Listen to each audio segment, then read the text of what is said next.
अस्सलाम वालेकुम, खुदा हाफिज़। उम्मीद करते हैं कि आप सब के सब अच्छे होंगे। फिर से एक मर्तबा आपकी खिदमत में एक सेशन, एक मजमून लेकर के आया हूँ। दोस्तों, एक घर में जब छोटा सा बच्चा या बच्ची पैदा होती है तो फिर घर के सभी लोग कितने खुश होते हैं। अगर छोटा बच्चा पैदा हो तो माँ बाप, वालिदैन, पेरेंट्स मतलब ये उम्मीद रखते हैं कि आगे चल कर के ये लड़का मेरे बुढ़ापे का सहारा बनेगा। और अगर बच्ची पैदा हो तो फिर वहाँ से एक बाप बिल्कुल अब ज़िंदगी बिल्कुल एकदम सीरियसली होकर के गुजारने की कोशिश करता है। कुछ रुपया पैसा, कुछ अमाउंट वो अपनी बेटी के नाम से फिक्स डिपॉजिट करने की कोशिश करता है। लेकिन दोस्त, मैं आपसे बतलाना चाहूँगा कि लोग बच्चा का पैदा होते ही जिस तरीके से उम्मीद रखते हैं कि ये मेरे बुढ़ापे का सहारा बनेगा, क्या ये उम्मीद पूरी हो पाती है? क्या एक बच्चा जवान होकर के अपने पेरेंट्स के पूरे हक को अदा कर पाता है? या फिर एक माँ बाप अपनी औलाद को किस तरीके से परवरिश करना चाहिए, क्या उस परवरिश को वो अच्छे तरीके से उस हक को अदा कर पाते हैं या नहीं? आज मैं इसी पे बात करूँगा। और बहुत ही ये इम्पोर्टेंट ये मजमून, ये सब्जेक्ट बहुत ही इम्पोर्टेंट है। वीडियो के अंत तक बने रहिएगा कि आज माँ बाप में या फिर औलाद अपने माँ बाप को अच्छे तरीके से खिदमत नहीं करती है, या फिर ज़्यादा कमा करके शादी करके अगर एक औलाद अलग शिफ्ट हो जाती है, बूढ़े माँ बाप को यूँ ही छोड़ देते हैं, उसका रीज़न क्या है? क्या सिर्फ औलाद ही के अंदर गलती होती है या फिर माँ बाप के अंदर भी गलती होती है? आज इन सारी चीज़ों को आज मैं आपको डिटेल से बतलाऊंगा, अंत तक बने रहिएगा। और हाँ, फिर से कहना चाहूँगा, अगर आप मेरे चैनल पर अगर नए हैं तो मेरे इस चैनल को सब्सक्राइब करते हुए बाजू में जो बेल आइकन है उसे भी दबा दीजिए, ताकि हमारी हर नई वीडियो की नोटिफिकेशन और आपकी ज़िंदगी के संवारने से, जो भी आपकी ज़िंदगी को संवारने से लेकर के जो मुसीबत है, जो आसानी सहूलत हो, जो भी हमारी वीडियो बने आपकी ज़िंदगी से रिलेटेड, उसका नोटिफिकेशन सबसे पहले आप तक पहुँचे। आइए बात करते हैं। एक होता है तालीम, एक होता है तरबियत। तालीम या एजुकेशन, शिक्षा, नॉलेज, अपने बच्चों को तो हम और आप, अपने भाइयों को तो हम और आप स्कूल के ज़रिए, मास्टर साहब के ज़रिए, टीचर के ज़रिए, कॉलेज के ज़रिए और फिर हॉस्टल में एडमिशन लेकर के हम उन्हें अच्छे तरीके से एजुकेशन दिला देते हैं। लेकिन इसके साथ साथ जो मेन चीज़ और सबसे अहम चीज़ है वो है तरबियत। हम अपने बच्चों को, अपने भाइयों को तरबियत नहीं दे पाते हैं। बस इसी तरबियत की वजह से हमारे घर के छोटे बच्चे हैं ना, अगरचे वो नौजवान हो जाते हैं, उसके अंदर सारी चीज़ें होती है, वो अच्छे तरीके से पढ़े लिखे डिग्री वाले होते हैं, लेकिन अपने माँ बाप को अगर वो इग्नोर करना शुरू कर देते हैं तो सिर्फ और सिर्फ सही तरीके से तरबियत न देने की वजह से। मैं आपसे कहना चाहूँगा कि आखिर इन छोटे बच्चों को आखिर किस तरीके से तरबियत दिया जाए कि यही बच्चा अगर कल चल के अगर जवान हो जाए तो सभी लोगों को इग्नोर करना पड़े तो इग्नोर कर दे, लेकिन माँ बाप के सामने में कभी वो ऊंची आवाज़ से वो बात ना कर से। आखिर किस तरीके से उसके अंदर तरबियत पैदा किया जाए? आज आप देख लीजिए, आज आप अपने समाज में, अमीर फैमिली में, गरीब फैमिली में, सभी सारे लोगों में देख लीजिए कि अच्छे खासे पढ़े लिखे लड़के लोग जो इंजीनियर होते हैं, जो फिर अच्छे तरीके से 12 क्लास 13 क्लास से पूरे तरीके से मतलब कि जितनी चॉइस होती है, जितनी ख्वाहिश होती है, वो सारी क्लास तक पढ़ लेते हैं, वो अपनी एजुकेशन ले लेते हैं। लेकिन इसके बावजूद भी क्या वो लड़का अपने माँ बाप का हक सही तरीके से अदा कर पाता है? नहीं कर पाता है। आप अपने समाज में नज़र दौड़ा करके देख लीजिए कि जो इंजीनियर लड़के होंगे, बहुत सारे ऐसे इंजीनियर लड़के मिलेंगे कि शादी होने के बाद वो फैमिली को लेकर के पूना में शिफ्ट हो गए या फिर हैदराबाद में शिफ्ट हो गए, जहाँ वो जॉब करते हैं वहाँ वो शिफ्ट हो जाते हैं। और अगर साथ में रहते हैं तो फिर सास बहू में अगर कुछ हो जाए तो बेटा हमेशा अपनी बीवी को सपोर्ट करता है और माँ बाप को हमेशा इग्नोर करने की कोशिश करता है। आखिर क्या रीज़न है कि एक बेटा को बाप 10 लाख रुपया खर्च करके इंजीनियर बनाता है, 10 लाख रुपया खर्च करके उसे डॉक्टर बनाता है, लेकिन जब शादी करके जब अपनी फैमिली के साथ, अपनी बीवी के साथ रहना शुरू करता है तो फिर छोटा मोटा अगर लोचा हो जाए सास बहू में तो वो फिर अपनी बीवी को सपोर्ट करता है, अपने माँ बाप को इग्नोर करने की कोशिश करता है। आखिर क्या वजह है? और ये मामला सिर्फ अमीर फैमिली में नहीं है, गरीब फैमिली से लेकर के अमीर फैमिली, ये सारी फैमिलियों में पाई जाती है। लेकिन रीज़न क्या है?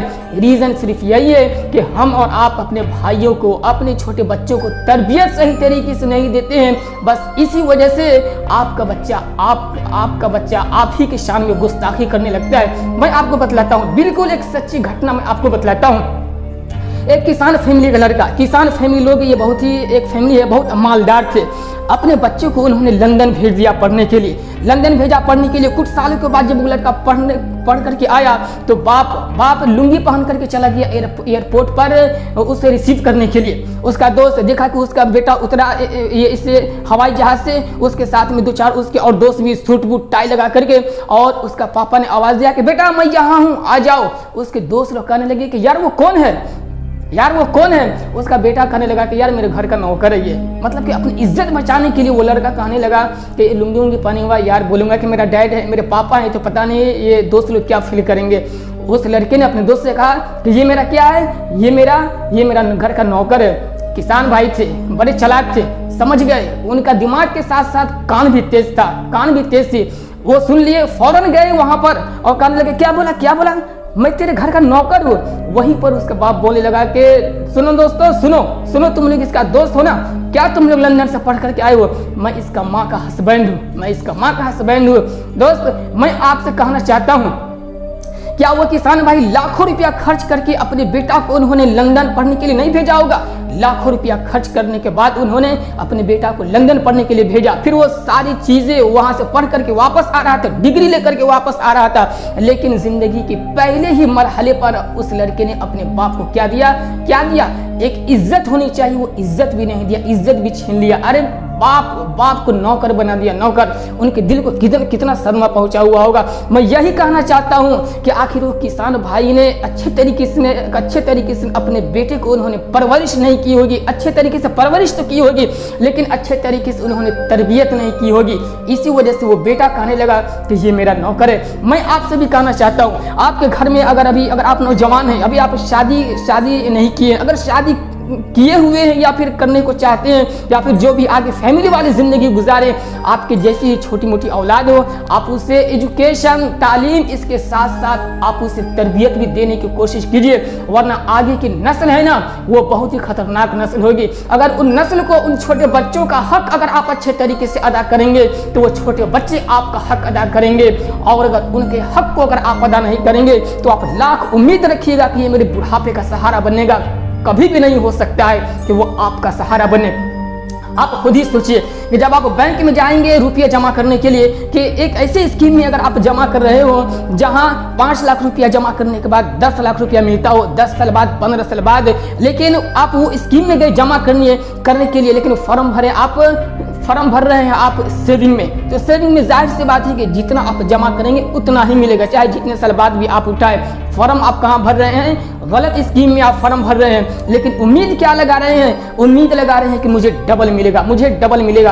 अब 10 साल बाद भी आपको डबल नहीं मिलेगा, क्योंकि आपने फॉर्म क्या है, गलत स्कीम में भरा है। बस मैं यही कहना चाहता हूँ कि जब आपको छोटी मोटी औलाद होती है, जब आपके छोटे भाई होते हैं, तो जब उस वक्त आप बहुत ही उम्मीद लगाते हैं कि ये मेरे काम में सपोर्ट करेगा, ये बड़ा होकर के मेरा नाम रोशन करेगा, और बाप वालिदैन ये गुमान रखते हैं, पेरेंट्स ये गुमान रखते हैं कि आगे बढ़ करके ये क्या है कि मेरी अच्छी तरीके से खिदमत करेगा, सेवा करेगा।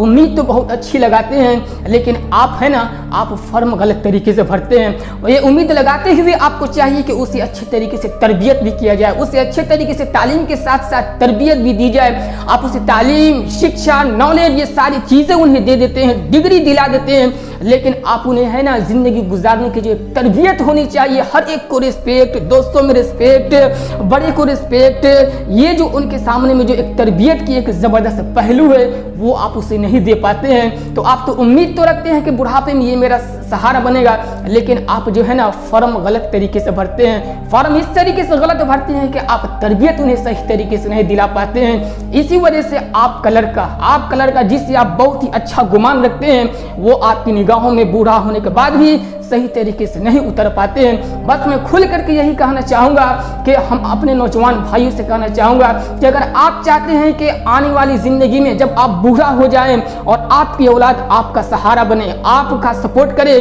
तो बस आप बच्चों का हक अदा कीजिए, बच्चे भी आपका हक अदा करेंगे।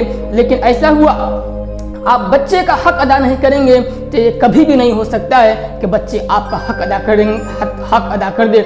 बोलने के लिए तो बहुत सारी बातें हैं, वीडियो लंबी हो जाएगी। बस आखिर में यही कहना चाहूँगा कि अगर वीडियो पसंद आई तो लाइक कीजिए, कमेंट करके ये बतलाइए कि आप किस टॉपिक पे सुनना चाहते हैं। इंशाल्लाह आपके कमेंट किए हुए टॉपिक पे मैं ज़रूर वीडियो बनाऊंगा। और हाँ, इस वीडियो को अपने नौजवानों के पास, अपनी फैमिलियों के पास, अपने समाज में ज़रूर शेयर कीजिएगा, ताकि हमारे जो नौजवान हैं वो इस वीडियो को सुनने के बाद उनकी जो आने वाली नस्ल है उनको एजुकेशन के साथ साथ सही तरीके से तरबियत भी दिला भी सके और तरबियत भी कर सके। ठीक है, ऐसे वीडियो बार बार सुनने के लिए मुझे YouTube पर फॉलो करना बिल्कुल भी मत भूलिए। मिलते हैं नेक्स्ट वीडियो में। खुदा हाफिज।